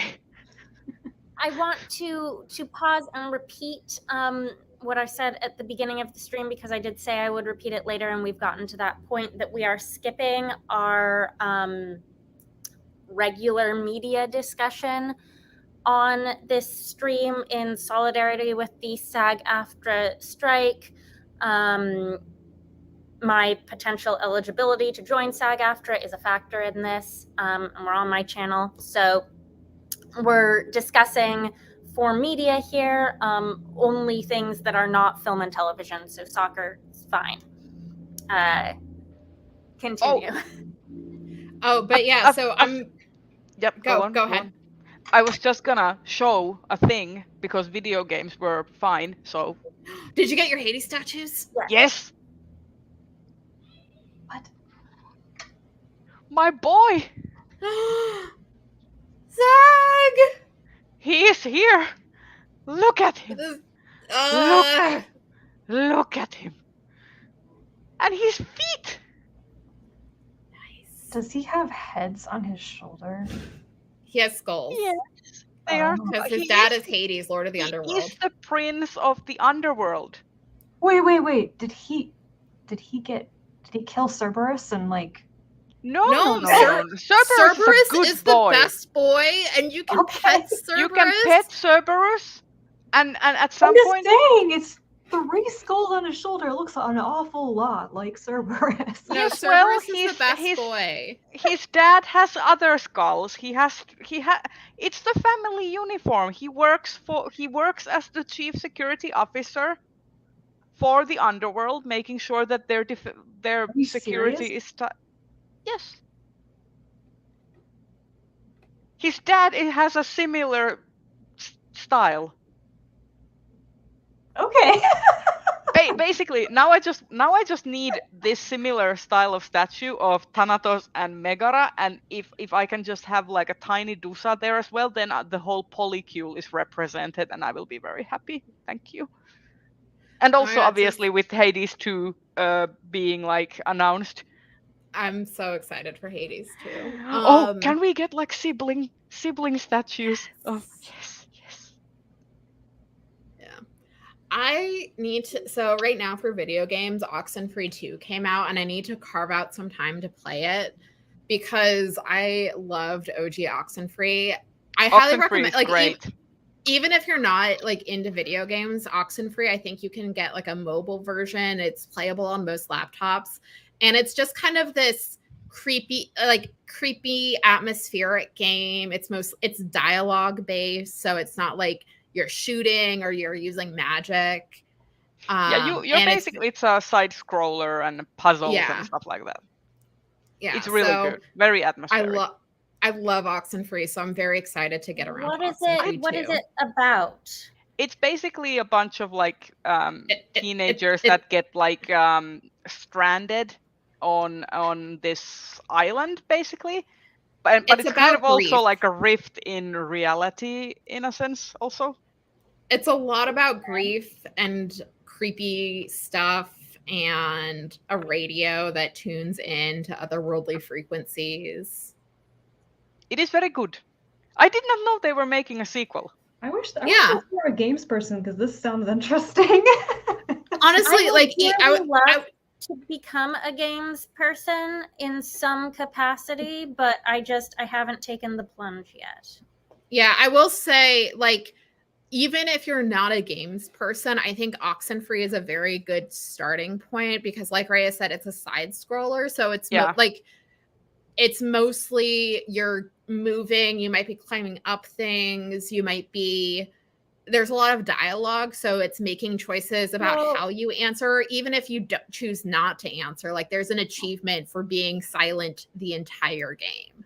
Is it like competitive? No. Okay. It's entirely story based. Okay. Because that's my big sticking point with a lot of games things is I'm not. No, this is not competitive. It is just you. Yeah, it's like single player. Yeah. My idea of a good time is the Sudoku puzzle. So. Okay. Rachel, when you come here, I will show you some like a little tidbit of some of the games I play, including Boyfriend Dungeon. Show her Hades. Oh, Hades definitely, but Boyfriend Dungeon. Have you played Boyfriend Dungeon? It's a roguelike, but also a dating sim where you date your weapons. Because there are people who can turn into weapons, and then you date them to basically form attachments to the weapons, and then they become better weapons because they love you. And they want to kill people for you. Have you read Swordheart by T. Kingfisher? No, but if it sounds anything like this, I will have to, because the love interest existed inside of a sword for a very long time until a lady gets him. I mean. Yeah, I'll also say in terms of video games that I like if I'm just chilling, Unpacking is pretty good. It's basically you're playing this person, like this girl who, as she grows up, and you're unpacking in different spaces and like trying to organize everything. And there's a really nice story that's being told throughout. And the sound design on this game is phenomenal. The Foley artists did sounds for everything. Like anything that you might be unpacking, any surface that you might be placing it on, just the sound design alone is amazing. Can you get it on Android? I don't know. I play a lot of my cozier games on my Switch. So there's a lot of stuff going on in the comments that I've been neglecting because I'm busy with my sewing. There's a new Ghibli movie coming out. There is. Yeah, there's the Just came out in Hayao Japan. Miyazaki. Hayao Miyazaki is releasing a new film, and nobody knows anything about it except that there's this weird poster for it. And I've apparently seen it's some coming out. reviews.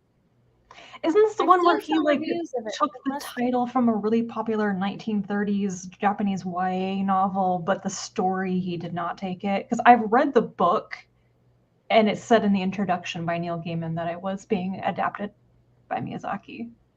Yeah, but adaptations by Miyazaki, like It's a very loose let's be adaptation. real. Let's be real. They're loose. But Like, is there, because I know they changed the title for English, but I don't know why it's considered bad. I don't remember what the English title is. It's like The Boy and the Heron or something. Yeah, So is the there a English reason title that's of a bad title? the novel is How Do You Live? The English title of the movie is The Boy and the Heron. So it must be very different. There are no herons in the novel. No herons in the novel. Okay. Well, On the other hand, this Oasis discovers an abandoned tower in his new town and enters a fantastical world with a talking gray heron. What? I just realized that that doesn't sound like the novel to you? No! The novel is a teenage boy. It's basically it's sort of like an epistolary novel through journal entries between a boy and his uncle who is kind of mentoring him because his father is dead. And it's just sort of like navigating being a teenage boy in 1930s Japan. It's a good book. I but there's mean, still apparently speculative it's not an element to it. adaptation then. Yeah. Maybe. Dai, I will have you also- know that I have Hades on Switch, so I can show it to Rachel that way. Good. I can start a whole new save once again. We gotta get me to your country first. I'm starting to panic. It's gonna be fine. It's gonna be fine. I gotta figure out how to get from Terminal 3 to Terminal 5 at O'Hare at like 7:30 at night. And I believe there's a shuttle involved. Or is it a train? Oh, that's not bad. Are fine. You get off at your gate. You go to the person at the gate and say, "Hey, I'm going to terminal something to get a connecting flight." And they will say, "Look at those signs. You're following those signs." And then you follow the signs or whatever it is, whatever directions they tell you. If you ask someone working for your airline, they will point you in the right direction. And when you find the shuttle, you wait for the shuttle, you get on the shuttle, and you go. Okay. It should be relatively straightforward. You've been on the shuttle, Rhea. I have. Yeah. Well, because in Chicago, I had to, like, when I flew back, I had to go to the other terminal, and I have to take the long-ass train. Terminal 5 is the international flight, Yeah. so that's why I have to go there. It was awful. I don't remember if I've ever taken the shuttles at O'Hare, but I've definitely taken airport shuttles from terminal to terminal before, and sometimes they're like hard to find, but someone will always point you in the right direction if you ask. Yeah, like, always. I will say ask. nothing is as bad as Boston. Like Logan Airport is its own brand of hell. Oh. Well, whenever I've gotten off of a plane, I've just walked out and not even stopped to see who was there. So if there's somebody there to talk to, I've never noticed. I mean, There's the gate usually agent's there always are. there. Yeah, there's always someone at the gate, like when you're off boarding. And if not, then there's normally a customer service desk in the terminal. the only people I've that ever will help. noticed is the flight attendant saying thank you as I step off the plane, but they're in the plane. They're not in the airport. I will say, Elise, yes, Hades is on Switch. That's how I originally played Hades, was on Switch. And then I got it on PC as well. And at one point I was contemplating on getting it on PS4 because I have a problem, okay? I have it on PS5 as well as Switch. Joe, I see what you're saying about like asking people, but the only time I have ever interacted with somebody at an airport because I had a question was coming home from San Jose when I lost my poster tube in the TSA line and I had to go back and there was no way to go back. Oh no! Did you get it back? I did, but it was Well- so strange. But that's a good thing. So you just pull from that interaction that you can just go and ask people. I get so But usually if there's like a shuttle thing, like especially I'm to get trying to from remember. I don't think. No, never mind. My shuttle experience was not at O'Hare. Sorry. I mean, usually when there's a shuttle thing, like specifically that you have to like go to another flight, they will usually give you instructions when you do the like boarding process. Yeah. Or like when you deplane, but also Yeah. like there's also normally signs. There's Yeah. the customer service people. I like, do know. and what I the sign- guarantee you asking for the shuttle will not be the weirdest question that they get that day. Yeah, no. I mean, imagine like when I came to Chicago last year, the weirdest thing was that there was a guy on my plane who got like snuffed out by a customs like dog for carrying pork illegally to the country. And Not then the illegal pork. yes, and then everyone was just like filming the interaction with him, the dog, and the customs person, and it was like a real hullabaloo at the like people were just trying to claim their baggage, and then there was this guy saying like, I've never had this happen before. Normally I've been able to bring pork to the country, no problem. How dare you take my sausages? And I'm like, what is happening? So I'm actually a you little bit concerned about bringing food into Finland because I know that there are more don't. restrictions. Don't. The issue is that I need to take food with me because there is a chance that I won't be able to eat what they serve on the plane. I just don't know. So let's put it this way: you can take food in the plane. You most likely shouldn't bring it to the country. So can I like don't. dump my leftovers before I get off the plane? Yeah, Yeah. or basically just dump them in the like plane trash. I was gonna take like prepackaged food, so not like Yeah. I can't bring my loose leaf tea without a certificate or whatever, but like I need to bring some crackers and some granola bars. There's like a lot of like biodiversity things. Like for example, any kind of meat products is a like definite no, but you wouldn't be bringing those anyway. There's also like some restrictions on like various candies. Like all the regular like Pop-Tarts and stuff, fine. But for example, just for my peace of mind, don't bring any Hershey's products because like nobody wants those. No.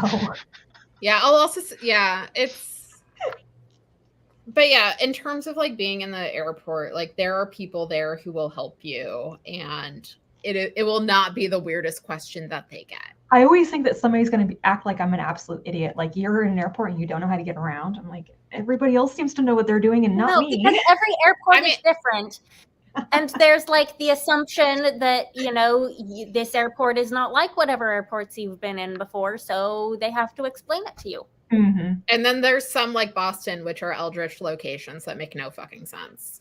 Wait, isn't it the Denver airport, though, that there's that big conspiracy theory about it being like a hell site? Yeah, but I've never had problems with the Denver airport, and I have gotten very stressed out at Logan. So I will say I hope Wait, that what about everyone the Denver gets airport? Oh, they have that demonic Because I was horse. just there. They have the demonic horse. Demonic horse? Lucifer. Wait, Lucifer. Where? Denver. I've never heard Denver of it. airport has a demonic horse? Yes. I didn't see it. What? Where's the demonic horse? What terminal? I'm putting it in the private chat. What? Lucifer. Okay. Kelsey can put it in the public one. That is a demonic Oh horse. my goodness, they made that creepy. Lucifer? I told you, Denver has a demonic horse. That looks. Okay. I'm putting Wow. I'm putting this in the public. Oh, it's Kelsey, outside I'm the kind of airport. glad you didn't have to see that. Wow. Wow, that is something. I will. Airplane again. I hope you didn't hear that. No, I I was too distracted by the horse. Should have closed my window before we went live. I I didn't will see say- that. on my way out of Denver, but I will look for it next time I'm there. I will say that everyone should experience the Helsinki-Vantaa airport at least once, because it is the most straightforward airport there is. There is only 2 terminals, Okay. domestic and international. See, that's how And I they're feel about connected. that's how I feel about like most of the airports that I deal with. Like the San Jose airport, super easy. Oakland airport, super easy. Toronto Pearson Portland, super easy. Toronto Pearson, a portal to hell. I stand by that. Dallas Fort Worth, also a portal to hell. Oh no! I have like a ranking of airports that I hate. And home LAX. LAX is on a hellmouth. My flight home, I have a connecting flight in Dallas. Oh no. Godspeed. However, my brother, who's flown through it multiple times, says that it's not bad when you're in the airport. It's getting to and from the airport that's like, horrible. So I will say the DFW itself is fine. It's just in terms of weather delays, the times that I've been delayed in Dallas for like lightning and shit, there have been several times, which is why I don't like it. I also don't like Toronto Pearson because I always feel like something goes wrong for me in that airport, and it's always stressful as fuck. One of my least favorite airports I've ever been to is in Stockholm, the Arlanda airport. It's awful. It's like the worst. Also, Charles de Gaulle in France, awful. At least I feel like the New York airports, both bad. JFK and LaGuardia, are like totally different airports depending on what terminal you go to, because they're like not even in the same universe.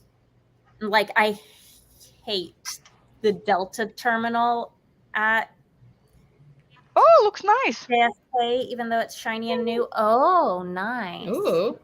It's done. It's realized done.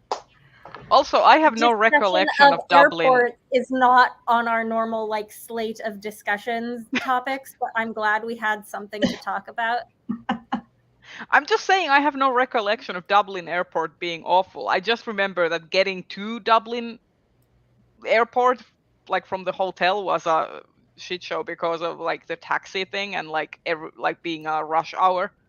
But the actual airport was just like, you know. Yeah. I will say, just in terms of like nonsensical layout as well as being an absolute pain in the ass to get to, LAX takes the cake. Like, if I'm going to, because my dad lives in the LA area, I go to Burbank instead of LAX if at all possible, because Burbank, much smaller airport, much easier to get to, and it is not built on the mouth of hell.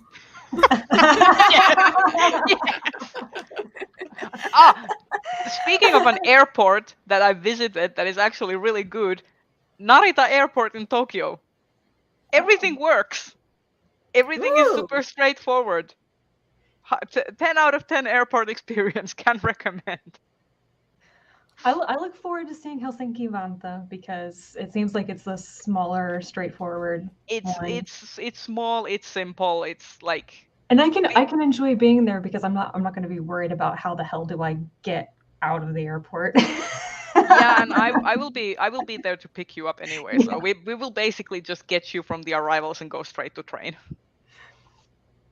I gotta get systems though. The only thing like that is really annoying in Helsinki-Vantaa is like, because there's a lot. So basically, for those of you not in the know, Finland has 2 seasons. It's winter and then there's road construction.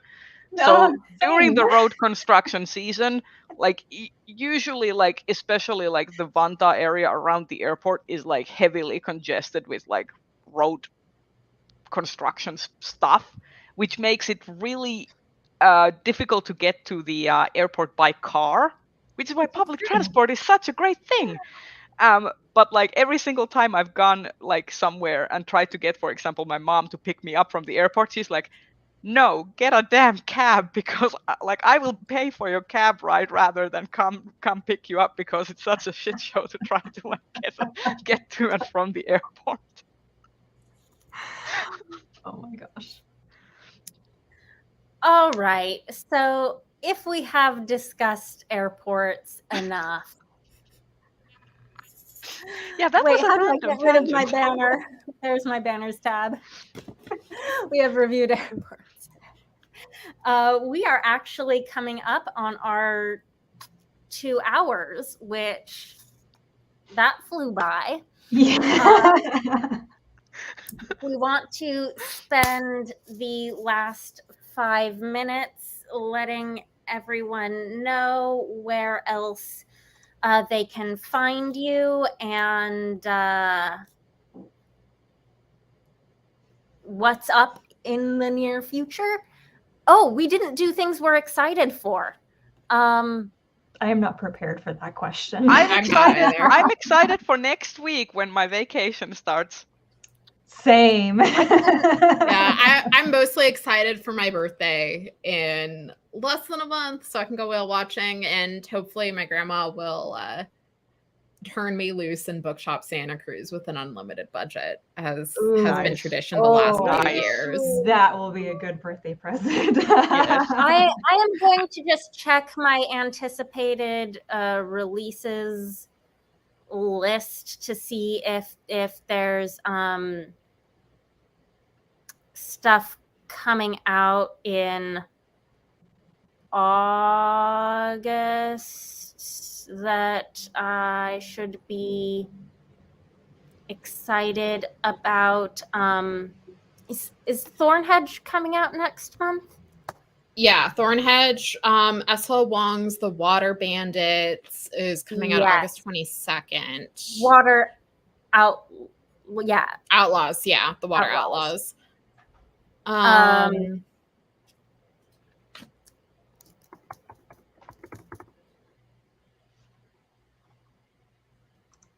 Then let's see.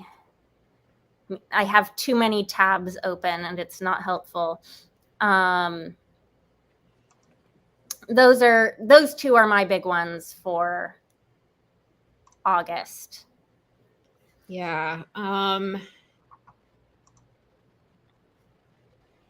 I think the new Elizabeth Acevedo is coming out in August as well.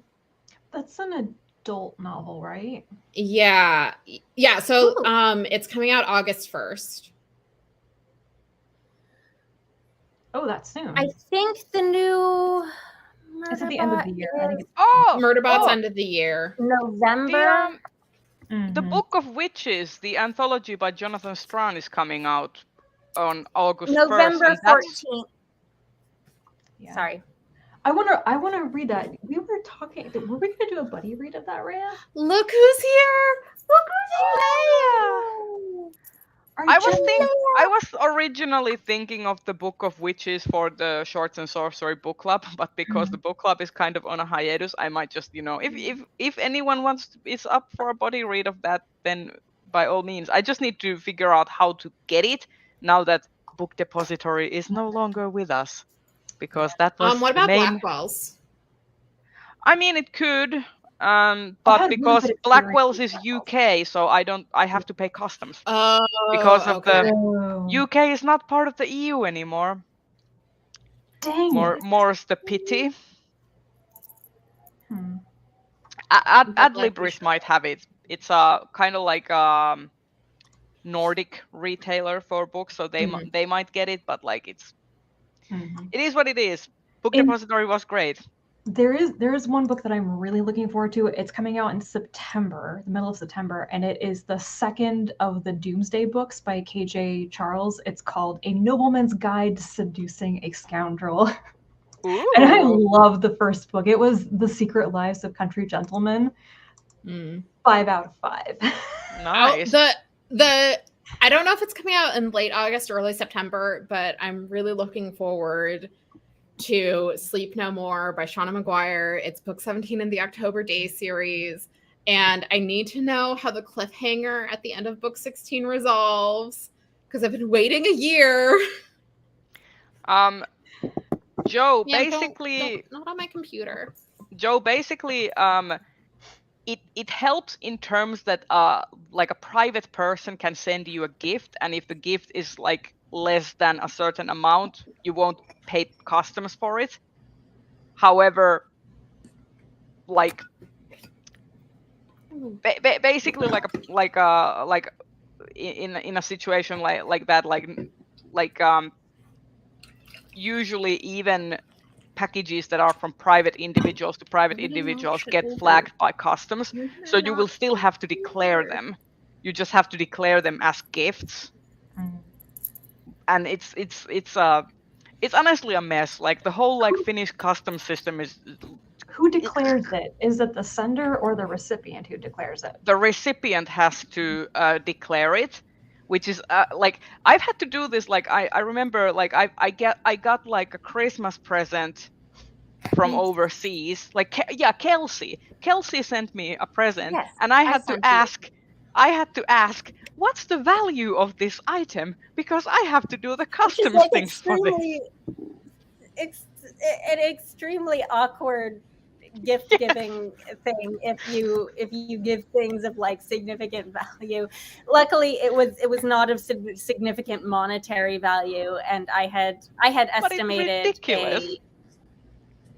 I'd had to estimate a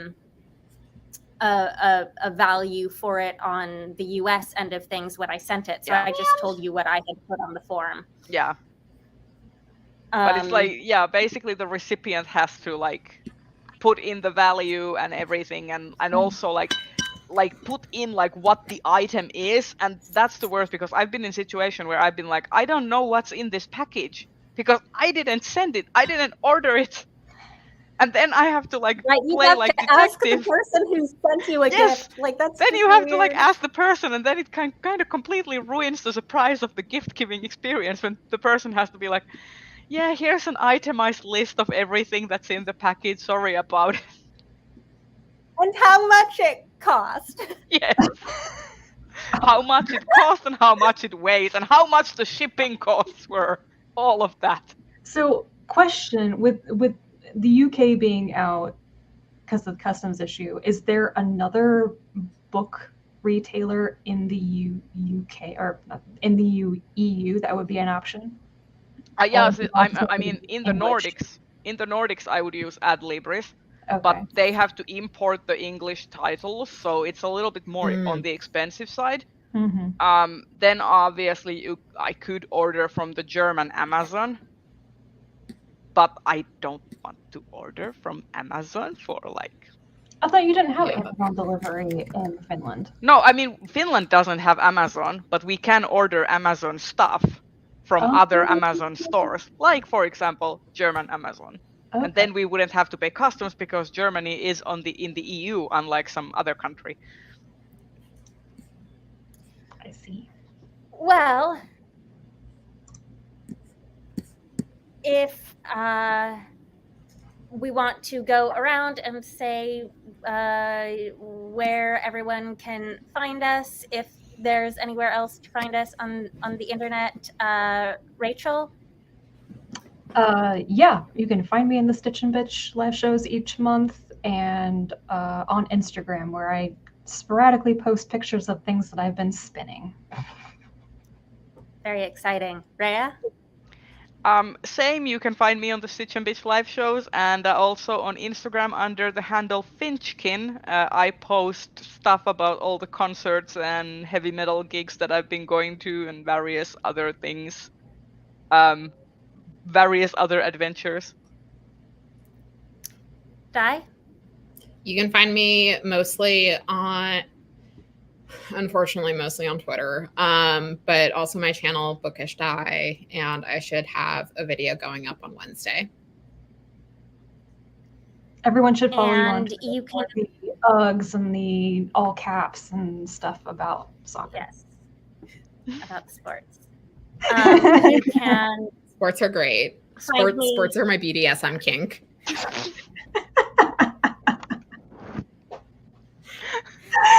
You're killing me. I can't take credit for that one. That's a tweet that I saw like years and years ago, but it's also like So I'm- accurate. I'm just thankful I didn't have any water in me at that moment.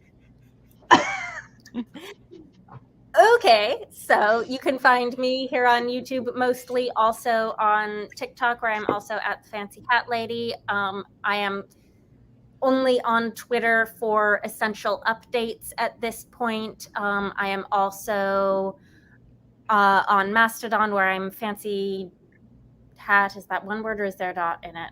It's something at wandering.shop. It's in my YouTube video description, social media links.